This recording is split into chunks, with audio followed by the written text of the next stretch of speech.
Real quick, so like I said at the beginning, this film is loosely based on a book called Cabin at the End of the World. A book. I just want to speed through some of the differences here, and I think the first one is important for us. So in the book, the cabin is actually in New Hampshire, not New Jersey. This feels like a personal attack on people that lived in New Hampshire. Why can't it just be New Hampshire? Because New Hampshire's a creepy place. Oh, are you asking why couldn't the movie be in New Hampshire? Yeah. Was the cabin in New Jersey? Because usually all of usually it's Pennsylvania. It was New Jersey, according to the internet. Some other differences, specifically with the intruder. So Redmond, how they die. Redmond, he dies the same way. Adrian dies second, but Andrew kills her. She died in the book. She dies like when he's trying to get the gun. He shoots her. Then Leonard, he actually dies third in the book and is killed by Sabrina.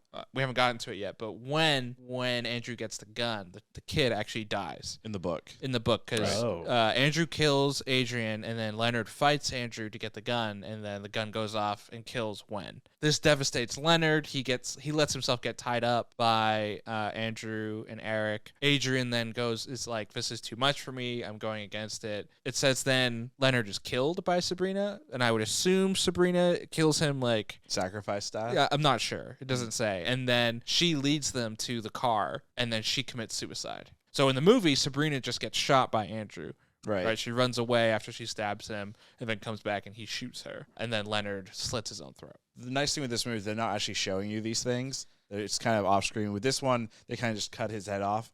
But when they're like zooming in, it's like they're zooming in on his biceps. How many times do you think he pumped that morning? He pumped a lot. He pumped a lot of between every take. Do a pump.